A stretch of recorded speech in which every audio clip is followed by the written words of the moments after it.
Welcome to the Small Town Big Dreams podcast. My name is Becky Waples, and this is the podcast that celebrates small town creators and shares their stories. A creator to me could be an entrepreneur, someone with a side hustle, a person with a passion project, even a social media guru, or anybody else who has taken their goal and is crushing it. From their background to where they found the courage, from their challenges to their wins, to where they find inspiration and how they took their first step, I cannot wait to chat and laugh about anything and everything that comes with creating something from scratch. If you are inspired by small town creators who turn their big dreams into reality, then this is the podcast for you. Please subscribe to hear all upcoming podcasts, follow me on Instagram, and leave a review or comment so I know what you want to hear and what creators inspire you. Let's grow together.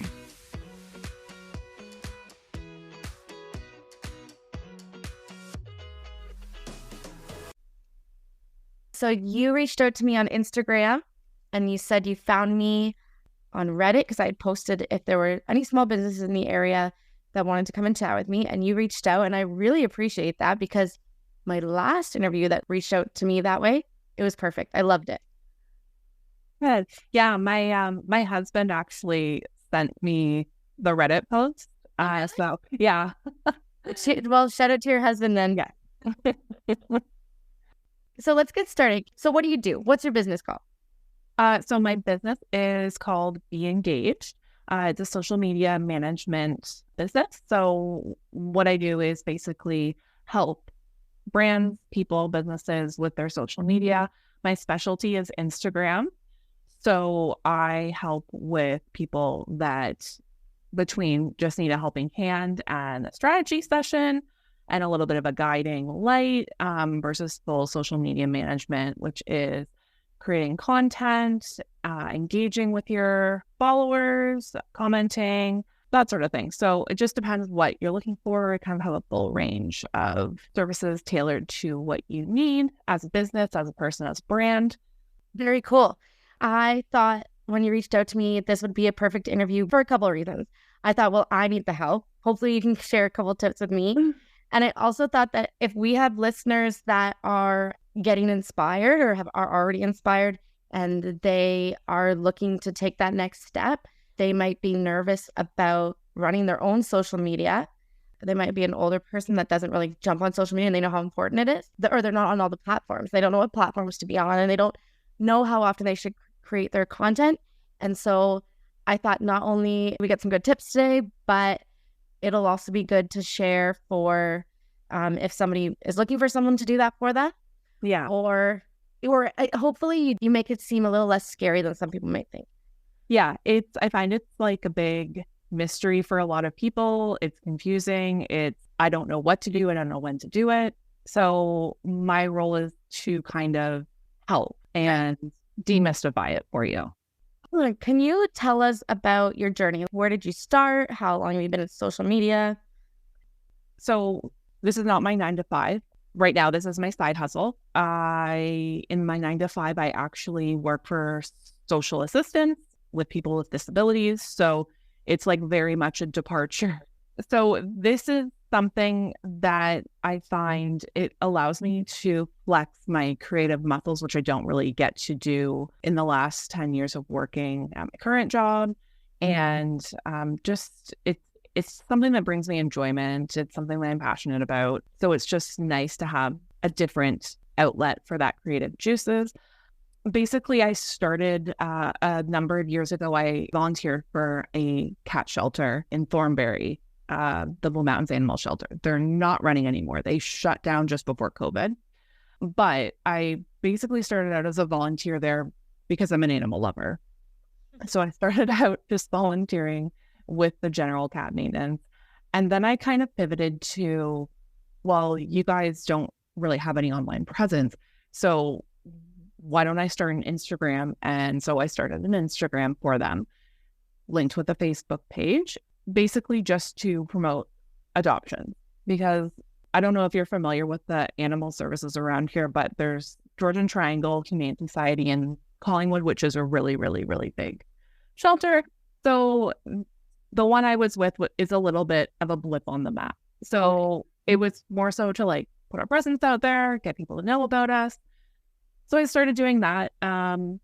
started posting, started creating content for them, and kind of just to get their online presence up, get adoption, like I said, awareness. And that was kind of my first professional lead into this social media journey. I did that for a number of years. Like I said, they closed right in 2020. And then I stopped doing that for a while with COVID, obviously. We all kind of pivoted, took a break, did anything. Whenever COVID happened, my current job changed to allow us to do some remote work from home partially. I really like that. I really enjoy working remotely, working from home and not having to go into an office every day. I also got married last year. Congratulations. Thank you. We honeymooned in Bali. Oh, wow. And when we went there, they have a really big digital nomad culture. So everywhere we went, there's people with their laptops, there's people working. And I'm like, I want to do that. Like, what are they doing? What is the job that you can do that with? So that spurred me to kind of start looking into what jobs you can do in that kind of environment, remotely from home, which led me to find social media manager. And that's when I kind of made the connection like, wait, I've actually already kind of done this job with the tax shelter. Like it's very, very close to the same thing, creating content, engaging, running their socials. And I thought, I have background in this. Why don't I do this? So I started learning what I could, which a lot of it's online and from other creators and things that work, things that don't, trial and error, and kind of just learning as I go. I don't have any formal education in this, as I'm sure a lot of people don't. It's a fairly, you don't for social media. Yeah. It's all about what you learn. And I've taken a few online courses too, but basically I've worked with some trial clients, learned things, what works, what doesn't. So I've kind of gone through that self-exploration journey and have kind of built up my knowledge. Now, so it's kind of a weird little path, but it all ended up connecting. Yeah. Okay. It's funny. I took digital marketing 10 years ago in college, and I took a course, social media marketing. And I remember thinking like, that was useless. So even if you can take courses and you pay for the course, getting hands-on experience was And the thing with social media or like anything online, the internet, is it's ever changing. So what you learned 10 years ago might not even be relevant now.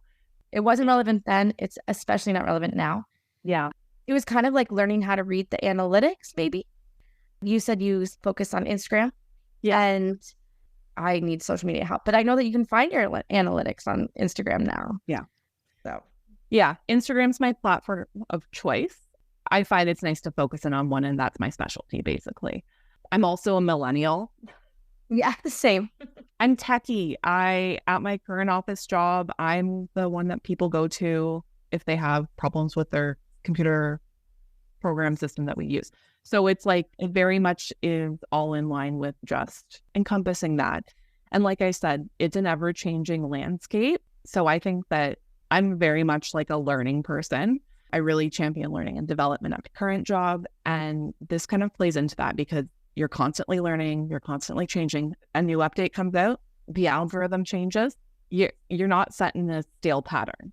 I know a lot of people are hesitant to change and don't like the change, but I enjoy the solving of a problem and the challenge and figuring things out. So it's something that I really enjoy. Okay, so I have a couple questions from what you said, but I'm going to go on my first one. So my part-time job is doing search engine marketing. And so when you say like the algorithms change and it's constantly changing, like I spend a solid 30 minutes at the beginning of every day just going over what changed overnight. And what I think is crazy, just in search engine marketing, like I have Facebook ads, Meta ads, and I do Google ads, Reddit ads. But if someone said, can you also do my social media managing? I would be like, I just can't do it all. Like there's too much, there's not enough in my brain to be able to do both. So I think that it's kind of cool that you're a social media manager because one marketer can't do it all. You need to hire people who kind of specialize in their fields. For sure. And it's funny because like I just had a meeting with a client this week where I just did an Instagram strategy for him. And I'm not actually doing full social media management, but just kind of giving him a kickstart, giving him the strategy. Here's what you need to know, take it and run. And it's funny because he went through the strategy document and he said, this is all really, really great. But when am I going to have the time to implement this and actually do it? Yeah. And I said, that's why people hire social media managers. Because, you can have everything in front of you, but you're going to need time to do it. You're going to need time to keep up on trends. You're going to need time to keep up on changes. Like, it's business owners wear many hats. If you're wearing all the hats, you're not giving your all to everything. Exactly. You can outsource.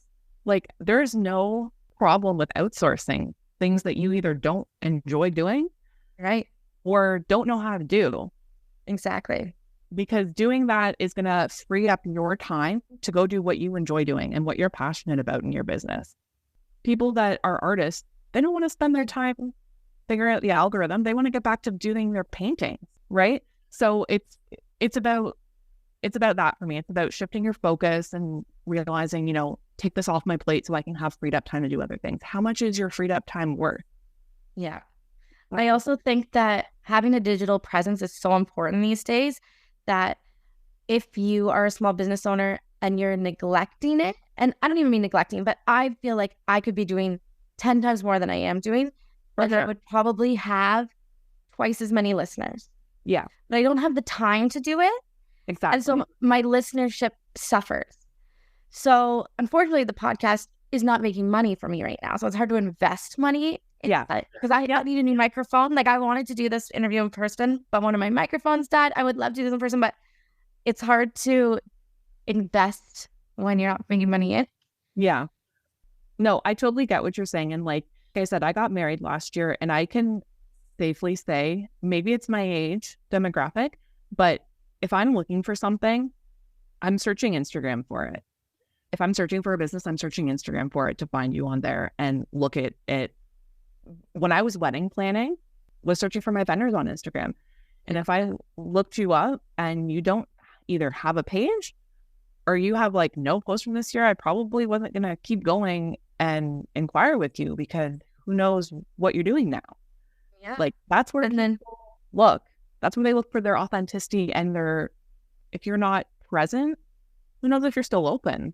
Not even present. I'm guessing, because I got married 8 years ago, and I don't think I was searching on Instagram, but I definitely, if they had an Instagram, I was immediately there looking. If they had 4 pictures, I would have been like, and I would have wanted to find the photographer. Like, I would have wanted to find the photographer or the florist who had more pictures, a broader range. Exactly. And so you're right. Like, if I was a florist, so I have to be on top of that too. Yeah, you're right. That is wild. Yeah. So have you always wanted to be an entrepreneur? Have you always wanted to own a business? Have a side hustle? So this is very random. When I was younger, I was really into baking, making desserts and stuff. At one point, I did think about and kind of wanted to have either a bakery or like a bakery business, something like that. Truthfully, my priorities just shifted and other things took priority, and then timing and things like that. I just feel like I don't have time to bake anymore. I got 2 cats and they need a lot of attention. So that kind of fell off. But that was something that I did think about when I was younger. It just didn't pan out. But yeah, it's been a thought. It's just not been the right thing hasn't popped into my mind until now. And then you also mentioned Bali, which is crazy that you got to go there for your honeymoon. Yes. It was amazing. 10 out of 10 recommend. I was going to say, you see the picture. I see the pictures and I'm like, only the coolest people in the world, like only the coolest people in the world go there. Yeah, it was amazing. Like, oh my gosh, I'm so jealous. If you can get through the flight, you're golden. How long was the flight? It's almost 24 hours. What? Yeah. It's like by Australia. My husband did not realize where it was when we were pitching ideas. And then we looked at a map. Like, how long did you go for? We went for 2 weeks. Oh, Because we were like, maximize time. If you're going that far, maximize it. that is so cool. Okay, but I was going to ask because you said it was a digital nomad culture. Yeah. So that's kind of cool. So everybody there is kind of working from home. Everywhere you go, like we were obviously there on holiday, but like we go to a restaurant and there's people just working from the tables with their laptops. When I was at the spa, my husband's like, I'm just going to go walk around. And he was trying to find like a coffee shop and he found this place and it had like a pool in it and it was like a day club, but it was a co-working space. Oh, So they're like, oh yeah, like we have a coffee bar and stuff, but it's a co-working space. And he's like, oh, okay, well, never mind. Kept going. But it's just interesting. Like they're very much set up for, there's a separate like floor in this restaurant that's specific to co-working and they've got like desks set up and people are everywhere just working from their laptops. That's the other thing with Bali. Internet is abundant everywhere. That's something we did not have to worry about because there's so many people that are remotely working there. wow. Yeah. Very cool. Because I think something I've noticed is like if you don't see entrepreneurship, it's hard to envision yourself being an entrepreneur. Yeah. And so if you don't see a bunch of people like being able to work remotely, it might not seem capable for you, but when you saw that, you're like, let's do it. So that was last year, 2022. We've been in COVID for 2 years. Things had started shifting. People were more working remotely already. And that combined with working semi-remotely at my current job and then seeing that, I'm like, yeah, I like this. This is what I enjoy. Literally, I want to be able to take my laptop, work on a picnic table at the beach and do what I need to do and be outside and be wherever. I just want that time and location freedom. So let's talk about B.Engaged agency. How do you find your customers? Lately, what I've been doing is basically pitching to local small businesses that I either have interacted with before or that I know, and just kind of trying to build up my portfolio and then get testimonials and then build word of mouth, kind of go from there. Luckily, the people I have worked with have said that they've mentioned me and that's great. So I'm kind of just starting the little bit of a tumbleweed into the sunset. So that's how I typically get people. I've also found one of my clients on Reddit. So they're all over, like all over. I think it's at first my thought was to target local just because geographically it's easier to kind of start off there, I think. But the one that I found on Reddit is like not in Canada. So I think that you can very easily in this line of work with people that are not specific to your area. Absolutely. Which makes it easier to find clients because you're not limited. Right. And if you wanted to niche, if you wanted to do like I do like wedding, it sounds like you could do a lot of stuff for weddings or something. Then you're not geographically contained. Yeah, exactly. Yeah, I actually approached the wedding vendor, one of the wedding vendors I had, and I'm doing work for her right now. So it's just you just honestly you take the leap and you reach out to people because most people are like, yes, I don't want to do that. My theory is that let me do it for a little bit. You will see results. Yeah. And then that's when word of mouth and referrals will go out. And then, I'll say, I'm not doing it for you anymore. I have paying clients. And they'll say, no, we still want to. Honey. Yeah. Yeah. And I find like some people say like niche down. What's your niche? I don't think I specifically have a niche other than I'm going to gravitate to people and businesses that align with me and that match my energy.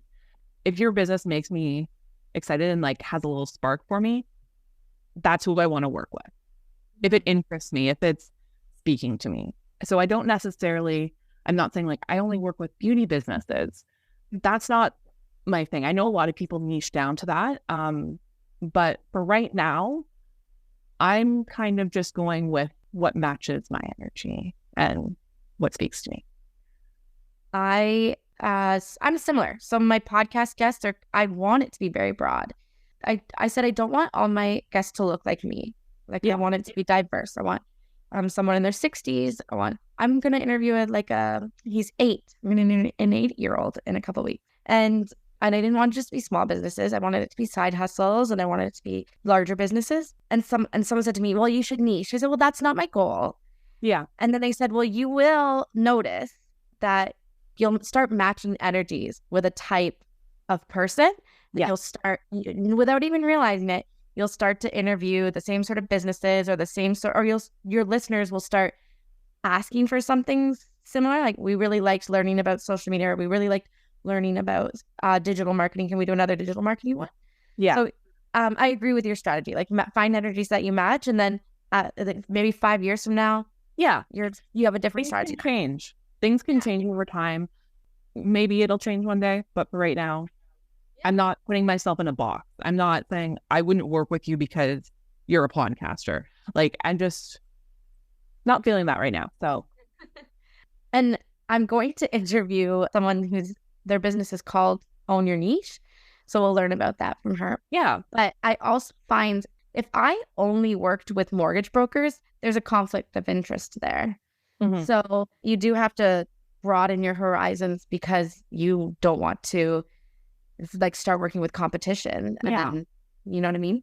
It's also a factor for me of I like the difference. I like the change between what I do for this person and what I do for this person. Like, it's not consistently the same content, which is a nice kind of change of pace. If I was doing all the same thing, I think that would be a little bit boring. You don't want to be bored in your side hustle. That's what you're doing for fun. Yeah. Yeah. So what exciting projects do you have, or big goals do you have? Yeah, I guess my goal is just to kind of broaden my online presence, kind of get out there a little bit more. I'm really trying, because the thing is with a lot of the social media managers, your own account gets neglected. So I'm really trying to be present on my account now and sharing and utilizing stories and building my brand and audience in that way. That's one of my short-term goals. One of my long-term goals is eventually transition into this as a full-time thing. I would love to match my corporate salary, leave that job, and do this full-time. That is my long-term goal, however long that takes. It just would allow me the time and location freedom that I'm looking for. I don't have kids. Like I said, I'm fairly newly married. We have 2 cats. But I think it would be so nice when we do have kids to be able to have that time flexibility to be home and work around a different schedule and maybe do my work when I want to do it during the day when they're not doing something. That's what I kind of am working towards. So there's a lot of benefits to it for me. Broadening that, getting my name out there, doing things like this. And getting more clients and more experience. So it's funny that you say that you're neglecting your own account, because it's just true, right? Yeah. It's hard to do it all. It's kind of like the hairdressers that don't do their own hair. It's just you're too busy doing those things for other people, or the carpenters that don't do any work on their own house. Right. Yeah, right? Exactly. So how does living in Meaford contribute to your business? I think we kind of discussed it, but for me specifically, trying to draw potential business is maybe a little bit easier because you have more of a tight-knit community. You know people know you. If you walk into the coffee shop downtown, they know who you are. Yeah. But I also find that that's a little bit contradictory too, because most people that have someone, whether it be their chosen, family photographer or whatever, those people have a person and they're probably not going to hop to someone else. So I find that that's maybe a little bit hard for people who already have things. They're less probable to shop around and maybe try someone different. Pros and cons, maybe easier to approach people. There's a real, I don't know if you know, if you feel this you're a little bit more west than me, but I just feel like in my town, at least, there's a really big support local, support small business. And I did go back and forth with myself about even my Instagram account, putting my location on it, because I was like, is it going to make a difference if people see that I am local? Ultimately, I have on there like Georgian Bay and beyond. Okay. But I don't know. So I'm still like testing things out. I may not keep that on there forever, but I didn't know if it might draw people to me more if they were like, oh, it's just a random like social media account, or if it's someone local. Like, I wonder who that is. I would like to think that seeing that it was local, they would be more likely to use you. Yeah. Coming this November from the Chesley Community Players, Aesop's musical foible. Get ready for a wild ride of laughter, music, and classic tales. The resentful fox, the egomaniac hare, and more come to life as hysterical characters on stage that only Aesop and the audience can see or hear. Catch the show November 17th, 18th, 24th, or 25th at 7 p.m. or November 19th or 26th at 2 p.m. here at the Bijou Theatre in Chesley, Ontario. Tickets are $25 for adults and $15 for students, a show for all ages. Get your tickets now and join them for a night of fun, laughter, and fantastic music. You can get your tickets at the Chesley Remac, 519-363-3335, or through Eventbrite. You got a tale to tell. So let's talk about social media strategy. Mm-hmm. So what is a good social media strategy for small businesses in small towns? No, it's going to be different, obviously, based on your brand, your business. People have different goals. I think it's really important to tap into, first of all, what your goal is, because somebody with the goal of selling your services is a lot different than someone with the goal of just heightening people knowing about you. Brand awareness, yeah.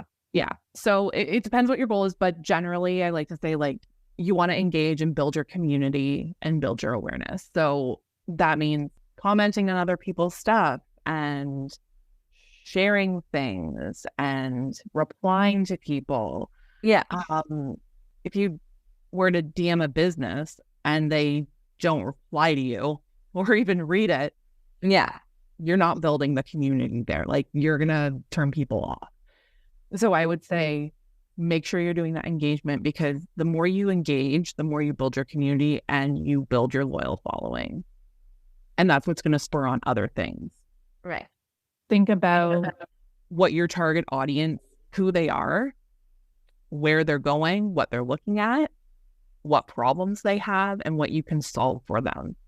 Because if you're not providing any solutions for them, they're probably not going to follow you or use you for anything.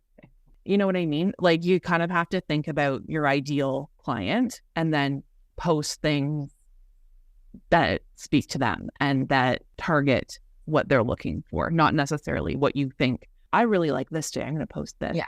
No, is that what your target audience is looking for? Because if they're not, they're going to hop off real quick. So I'm going to use the wedding reference again too, because if you're a florist and you're just posting pretty pictures of flowers, I just see pretty pictures of flowers. But if I'm looking for a wedding florist, I'm going to pick the person who has the pictures of the wedding flowers. Mm-hmm. That makes sense. Saying out loud makes sense, but I think that you saying it like made a light bulb go off. Yeah. I think and me, myself included, I'm like, post pretty pictures on Instagram. That's what people want to see. And I'm all about motivational quotes. Post motivational quotes. That will get people excited. Yeah, like a restaurant or a cafe posting motivational quotes on their feed. Like, that's all well and good, but that's like not what your customer wants to see. They want to see like what your special is today. Yeah. I hate when my favorite restaurant doesn't post their specials. Yeah. I'm like, I want to see your weekly menu. Yes, exactly. Yeah. Yeah. What should I be posting? This is very selfish, but what should I be posting? So for you, I would just focus on quotes from your episode. Okay. Yeah. That's really good. and frame it in like for our episode, you could lead with like the cover photo or the cover of the reel being like tired of spending all your time online instead of in your business? ? And then that's going to like draw people in, and that's going to be like, or your one last week, like, who was your one last week? Summer work. Like something related to like that specific topic that's going to draw people in. That's the whole goal of the it's post. like the hook. Yeah, it's like clickbait. Yeah. I read a thing because this is like what I'm kind of focused on, and it was saying like YouTubers, like the really popular YouTubers, focus on really engaging titles of their movies, or titles of their videos. So it'll be like, you won't believe what we filled our house with, and then they do something crazy. I was watching the video if they didn't click on the video first. Or the like very controversial, like my beef with Netflix, and then they're like, what's the beef with Netflix? So it's all about that. And like, really, okay, this is going to sound, I'm kind of going off on a tangent, but this is going to sound, I love it. This is going to be really weird, but people like love, for some reason, it really performs well, videos like reels of people podcasting. Oh, I would say, should I be screenshotting this? Truly, even if it's fake, people literally have the headphones and the microphone. It's not plugged into anything. They don't actually have a podcast, but they film the video content in the lens of a podcast. Okay. And it performs well. Like people are into the podcasting visual. Okay. So I would say for you, I would recommend that you take clips from your recording. Okay. And use them as reels. Okay. Because the video content performs well.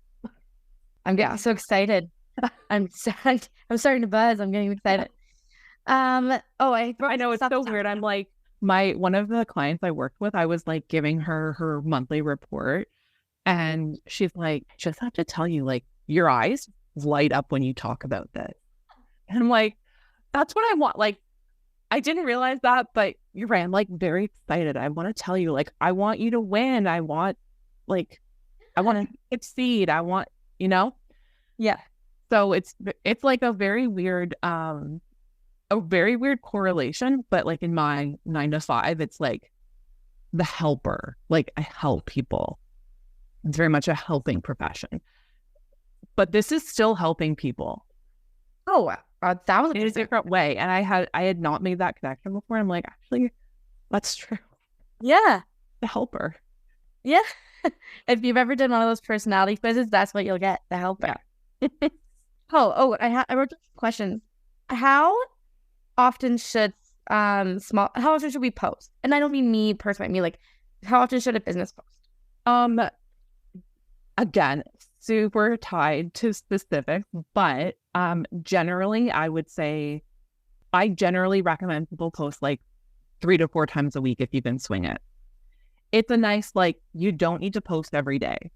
Okay. Because the thing is, if I tell you to post every day, you're not even going to be able to, because it's going to overwhelm you and you're going to fall off the wagon and it's not going to matter anyway. It's about consistency. So if you can commit and be consistent with posting twice a week, that's great. That's better than overcommitting and just falling off and then not posting anything for 3 weeks because you got so overwhelmed with posting 5 days in a row. You know what I mean? It's all about consistency and what you can commit to. But generally I say like 3 times a week is a nice, not every day, about every other day, give or take. So when I did digital marketing 10 years ago and we focused on social media, there were free software you could schedule your posts. Do they still have stuff like that? You can honestly schedule your posts in the Instagram app now. And you can also do it like on it's like the Meta app, the like business manager, I think it's called. Yeah. Maybe. I've had conflicting views. This is another little tangent, but I've had conflicting views on Facebook. Now, you mentioned that you like Instagram more, but I talked to, 2 of the people I've interviewed. One of them told me Facebook's too confusing. and they were the younger one that they are like the people I his audience would be on Facebook, but he said Facebook's too confusing. I don't want to use it. And then I had another person that I interviewed that said, don't use Instagram. Your audience will be on Facebook. And I'm just curious, what is your... I think it does. I think you're right. I think it depends who your audience is, because someone I worked with was like a beauty business. And I'm like, you have a pretty broad range. You have your like 50-year-old that you do services for that are going to be on Facebook, but you also have like 20 and 30-year-olds that are going to be on Instagram. So your clients are kind of on both sides of it. So for her, it made sense to do both. And I think that there's not a downside to doing Facebook. Personally, I focus on Instagram, and I don't think it's any more work to create your Facebook page, link it, and cross post. Like when you share a post in Instagram, just tap the share to Facebook and it just shares the same thing. Like at least then you have a presence on Facebook, even if you're not solely dedicated to posting different content, because I don't think you need to, honestly. But it at least gives you a presence there still, and it's not any extra work for you. It's literally just clicking a button and sharing the same thing. Yeah. So I always like to ask people, do you have a small business hack? My small business hack. It's like, is there a strategy that you think, well, this works for me. It might work for other people, or it doesn't have to be social media based, just something like... I think my hack is honestly like reevaluate your business, think about what you don't like to do, and outsource it. And I agree with you. You see so many, and I think people just aren't vocal about it, so you don't actually know, but a lot of photographers outsource their editing.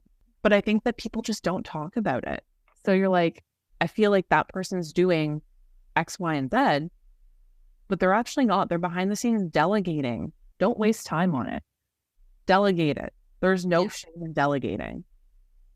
Yeah. And like we said, the expert will get better results. Yeah, exactly. At least you're not, for lack of a better word, half-assing something just to do it. Just to be there. You know? That works like in my industry too. Like certain, like you can do your own ads. Yeah. You can also cut your own hair. And you go to the expert to do that. Exactly. And it's all about what you value. Like what has value to you. Is your free time valuable? Or are you fine with like struggling through and trying to post things? Mm-hmm. That's you. But that's why a lot of people outsource, because they're like, my time is like my freed up time that I don't have to worry about this is worthwhile to what I'm outsourcing. Yeah. When I worked in an office, we had a customer come in and he was so grumpy, and we sold to like masons. So he was like, I have the worst customer, blah, blah, blah. She won't stop calling me, and I've told her to leave me alone. And I was like, you need to hire someone to do your customer service. Like he probably sees it as a dollar amount. Like, no, because that's going to cost me. But you are going to lose a lot of money if you don't outsource your customer service, sir. Yeah. Like, and you'll gain more money and your sanity. Okay. So I was going to kind of wrap up because we've been talking for quite a while. Was there anything that you wanted me to ask or that I didn't ask you? I don't think so. Maybe just some like general advices for people if they're looking for general tips, like for what you're general tips. Give us I'll give you as many tips as you want, because I don't want to ask for too much, but I'm willing to dig it all in. Yeah. A lot of people I find you're not posting because you're like, I don't know what to post. Mm-hmm. And that's not a strategy, because then people aren't seeing you. Right. Like it's, like I said, the consistency thing and what you can commit to. Even if you can commit to once a week, that's better than nothing. Right. People post and ghost. You can't expect to have any traction to what you're doing if you upload a photo and do nothing else. Like people are not going to seek you out if they don't see you other places. And especially with the Instagram feed now, it used to be at one time chronological, right? Not chronological anymore. It's literally, I know. it's the algorithm. So the Instagram feed is going to show you what it deems to be good content. And if you post and do nothing else, it's not going to deem you to be good content, because they're like, you're not interacting with, you're like a very hollow account. You're not posting a lot. You're not doing much. You're not interacting with anyone. We're not showing you in the feed, or very less likely to. So you've got to like do more than just upload the photo. Go interact with people. Right. Go build your community. Go build your loyal following. Like, respond to people. Build it. So do you mean by that, like, because if someone comments on my pictures on my podcast account, I will always respond back. So I was like, I'm always replying to people. That was I'm like, that was very kind of them to leave a comment. I will always reply. Yeah. Maybe like, do you mean like me interacting with other accounts? Should I be, because I only really use that account to do my own thing. Mm-hmm. And then I use my account personally to kind of see what else is going on out there. But it should be not with my podcast account. Okay. That's good to know. Yeah. Yeah. Even if it's like interacting with other podcasts that have the same kind of niche as you. Yeah. Because then their followers are going to see your comments and then maybe lead back to you. Should love that. Yeah. Okay. So don't post and ghost. I've never heard that, but I like that one. What other kind of tips? A lot of people don't utilize Instagram stories. Okay. And I know it's hard. It's hard to like do multiple things and be like, I have to do this and that and that. But stories are a really good way to engage your current following. That's where you nurture your audience that you have. Share personal things there. Okay. Like do the more personal side of things there. It's going to make your audience connect with you more. Share the stickers, like, the stickers, the polls, the yes or no, the answers. Share them, because when people engage with that, Instagram's like, oh, she's engaging. Good. You want the algorithm to like you. You want that. Yeah. Okay, because one of my questions, what I was going to ask is, I was told, like, be really authentic. Because, like I said, mine was going to just be, like, quotes and kind of just really focus on the content of the podcast. And someone said, no, you need to be authentic. So then I was thinking, when people say, like, meet the business owner, like a cafe, like, meet the owners, is that, like, valuable or? 100%. 100%. Because it just, like I said, makes your audience connect with you more. You're not like a faceless brand, Right. Even if it's, like, you doing the stories and being like, oh, prepping for my interview with Nanto today, and what would you guys like to see on here, and give them like the little question buttons, like like stuff like that. I did that when I started. Yeah, I did that when I started, and I got nothing. So I was like, okay, that's not what people want to say, but I'll just keep trying. Just keep trying. Yeah, awesome. Exactly. Okay, cool. Well, I usually do a rapid fire round at the end, and I was thinking because this is the first time we've met, I'd ask you a couple questions, get to know you more. Sure. And funny enough, because I wrote these out a while ago. Okay. My first one was favorite place on earth, and I'm guessing. Okay, it's like very closely tied now. Okay. Between Bali. Yeah. We so want to go back. And New Orleans. I love New Orleans. I went there on a solo trip. Amazing. And you're like a traveler? I love to travel. If I had the money. When I have the money, I am. Yeah, I was going to say, working from home and being able to work from wherever you are allows you to travel more too, right? Yeah. And I got that feeling from you. Yeah. Well, I would love to go to New Orleans. I'm a retired party girl. So I always think like New Orleans, I could bring her back out. Yes. What about your favorite place, like in Great Bruce? I would truly honestly say I love Meaford. Like, Meaford is like me. I love the waterfront. I'm a total water baby. Love the water. I love there. And I love Neshingaming, which is north of Wyerton. It is stunning. Like, it is so gorgeous there. We camped over Labor Day this year with some friends at the campground there, and it's like beautiful. The cliffs, the water, it's gorgeous. Do you read? This is so sad. I'm such a reader at heart. I just like don't have time. That's funny. It's about the time, like in the last few years, I've really fallen off, but I am at heart still a very big reader. I just need to find time to do it. Because I'm a big reader. And when I say the same thing, last year I read 100 books. This October I read one. And I was kind of embarrassed. I'm like, I only read one book in October, but I've been so busy. Yeah. But I always like to ask, like, what's your favorite book? I would say, okay, my favorite book it's a series. I'm very much into like Tudor history. Okay. So like that kind of vibe. It's so weird. It's so random. I'm such a passionate thing. No, when I start because I wasn't really a big reader until last year, and I love finding out what people like to read. Yeah. Like I had a coworker, she's like, I love to read crime spy novels. I'm like, you do? It was just, I love finding out what people like to read. Okay, so it's the author's Philippa Gregory. Okay. And she has like a whole series about like the White Queen, the Red Queen. It's basically around like Henry VIII time period wise, and calling the women of that. Very into that. Also very into true crime, but more so true crime podcast. That's why I went to New Orleans, was for Crime Con. Really? Yeah. That's pretty cool. Yeah. Okay, so I only have a couple more questions. Are you a night owl or are you an early bird? I'm a sleeper. I would prefer to go to bed early. I would prefer to go to bed. Just sleep in too. Go to bed and just sleep. Probably more so. Probably more so a night owl, I would say, than it's when I am able to do it. It's nice to be up early, but I just can't physically do it. That's it. It is.